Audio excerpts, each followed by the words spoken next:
Dans cette vidéo, on vous parle d'une solution pour les véhicules ayant une faible capacité de remorquage. Là, je pense, comme exemple, Ioniq 5 qui a V6, donc en dessous de 2500 livres. Ça peut être une belle alternative aujourd'hui qu'on a. Parce qu'on se le fait souvent demander, là, quelle roulotte que je peux prendre? Moi, ma voiture, elle peut pas tirer plus que 3000, je peux pas aller jusqu'à 3500 livres. Je trouve rien sur le marché. Bien là, on a trouvé quelque chose.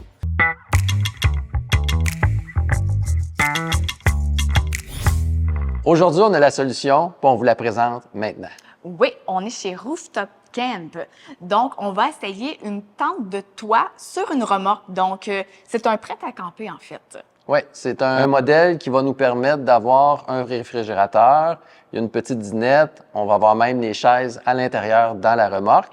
Puis ça pèse autour de 650 livres avec la tente de toit. Donc, ça semble être vraiment une solution très intéressante là, pour ceux qui ne peuvent pas avoir une grosse remorque. Puis, ça accueille quand même jusqu'à 5 personnes, donc c'est pas négligeable. Donc, dans cette vidéo, on va bien sûr vous montrer comment ça s'ouvre, comment ça se ferme.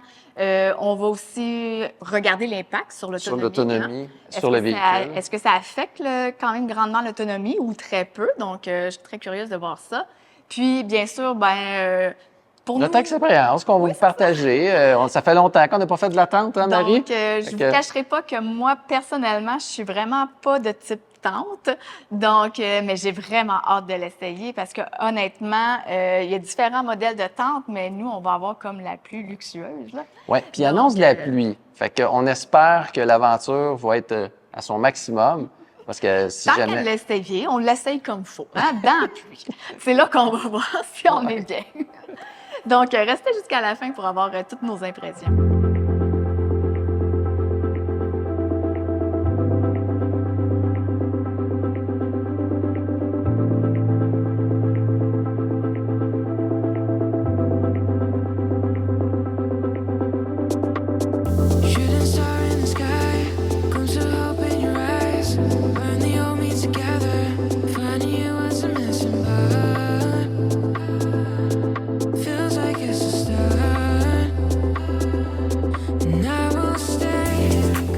Donc, on est parti de la boutique il y a à peu près une vingtaine de minutes.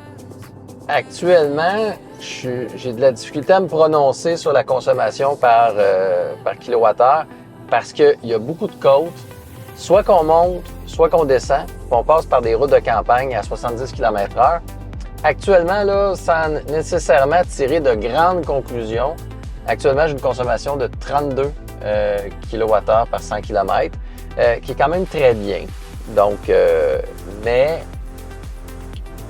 j'ai peut-être pas les bons chiffres parce qu'on n'est pas sur l'autoroute comme on fait nos tests habituellement. Mais on continue.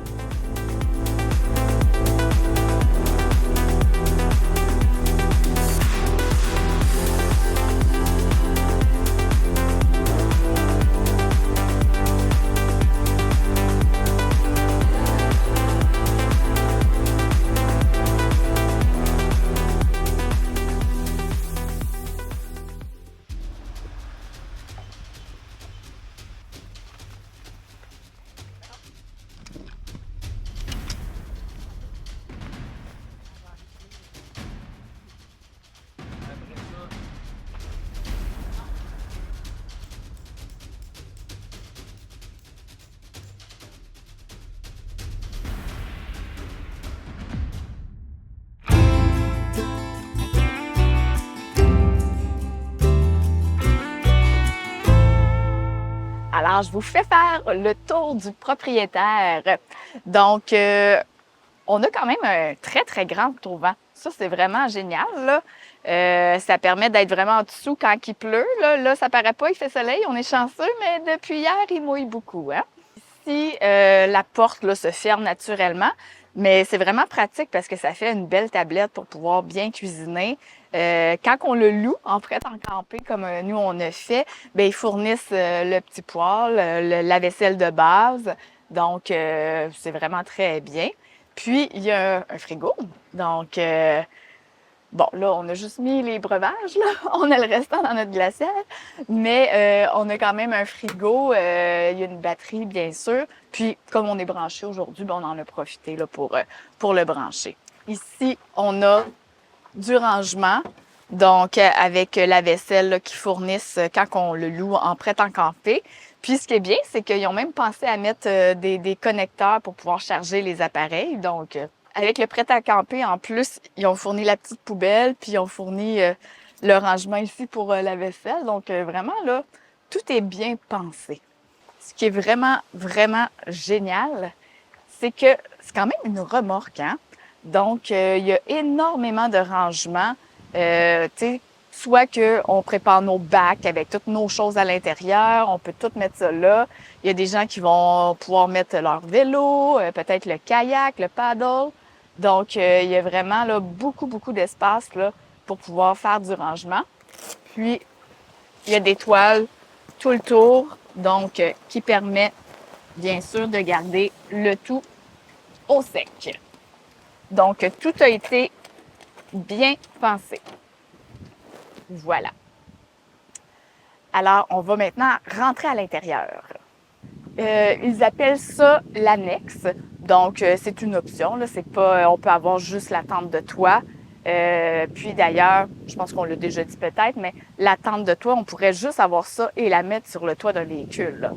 Donc là, ici, on est dans un prêt-à-camper. Ils l'ont mis sur la remorque. Puis, on a ici l'annexe. Tu peux venir, Eric. Alors, ça fait comme une espèce de petit salon. Donc, je trouve ça bien pratique, surtout avec la pluie qu'on a ce week-end. Donc, puis ça peut servir aussi, tu sais, pour les très grandes familles, là, ils rentrent jusqu'à 5 personnes en haut.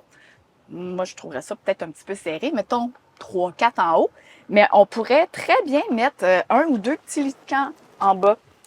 Avec les enfants. Donc, ça permet d'avoir vraiment un très grand espace pour loger et coucher beaucoup de gens. Puis sinon, ben ça nous fait un petit salon pour pouvoir relaxer quand il pleut à l'extérieur. Donc, vraiment, là, c'est très bien pensé, là. On a l'échelle, bien sûr, pour accéder en haut. Et une autre chose qu'ils ont bien pensé, ils ont pensé à faire des petites pochettes ici pour les souliers. C'est vraiment, là, vraiment génial. J'en reviens pas. Tout est bien pensé dans cette tente-là. Alors, en haut, là, on est dans le grand format. Il y en existe un format un petit peu plus petit pour 3 personnes, je crois. 3-4 personnes. Nous, on est dans le grand format, donc semble-t-il qu'on pourrait coucher jusqu'à 5. Bien sûr, idéalement, peut-être dans l'autre sens. Pour 2, on est vraiment très bien. 3, 4, ça pourrait même bien rentrer. Beaucoup d'aération, donc au plafond, sur les côtés. On se sent vraiment bien, là. On se sent pas coincé. Puis, ils ont même pensé fournir des petits sièges comme ça. Donc, si on veut lire à l'intérieur, on est super bien placé. Ou si on veut travailler, donc vraiment, là, c'est excellent. Tout est bien pensé.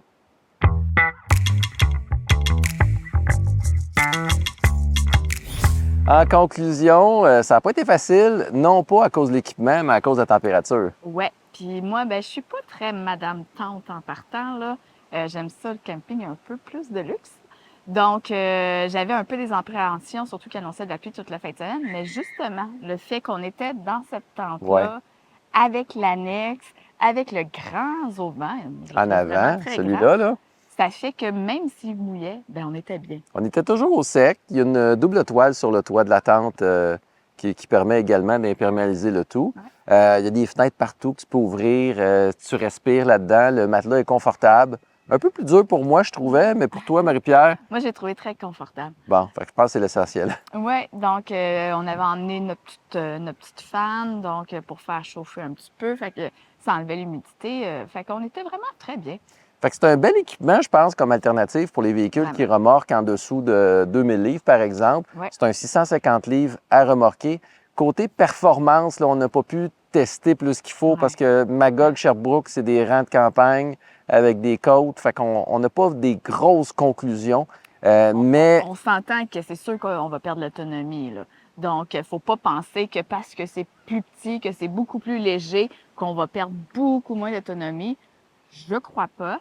Mais je pense que c'est une bonne alternative pour remorquer quand même, là. Vraiment. que ce soit un auto électrique ou un auto thermique, là, si vous ne pouvez pas remorquer beaucoup, bien ça, c'est super. C'est super. Tu peux t'ajouter également une tente de toit sur ton véhicule. Fait que tu fais en sorte que tu peux coucher quasiment 8, 9, 10, parce qu'on dit qu'on peut coucher jusqu'à 5 dans celle-ci. Puis en plus, avec l'annexe, tu peux mettre... Bon, 2 enfants peut-être en bas C'est sur des ça. petits lits de camp, là. Donc, Puis au niveau de l'empattement, ben, c'est moins large qu'un véhicule. Fait que c'est certain que ça prend un peu moins dans le vent. Quoique sur la hauteur, c'est assez carré, c'est assez mûr. Mais ça fait quand même, somme toute, des performances qu'on a vues à basse vitesse, là, autour de... On avait 32 kWh par 100 km, mais à prendre avec des pincettes. fait un prêt à camper, un peu comme on avait, ça peut tourner entre 10 000 et 15 000, là, dépendamment des options que vous prenez. Il y a la possibilité d'avoir juste la tente de toit, vraiment. Puis, tu sais, si vous n'êtes pas certain, bien, vous pouvez la louer en premier, donc pour C'est en ça. faire l'essai. Fait que vous allez voir si vous aimez ça ou pas. Fait que pour en savoir plus, rendez-vous sur le site de Roof Top Camp. 10. J'ai de la difficulté à l'apprendre, désolé. Donc, voilà. Alors, c'est ce qui complète l'épisode d'aujourd'hui. Si tu as aimé l'épisode, ben, mets le petit pouce j'aime, active la clochette de notification pour ne rien manquer. Si tu as aimé cet épisode, peut-être que tu vas t'intéresser à cette belle van life ici, 100% électrique. Oui.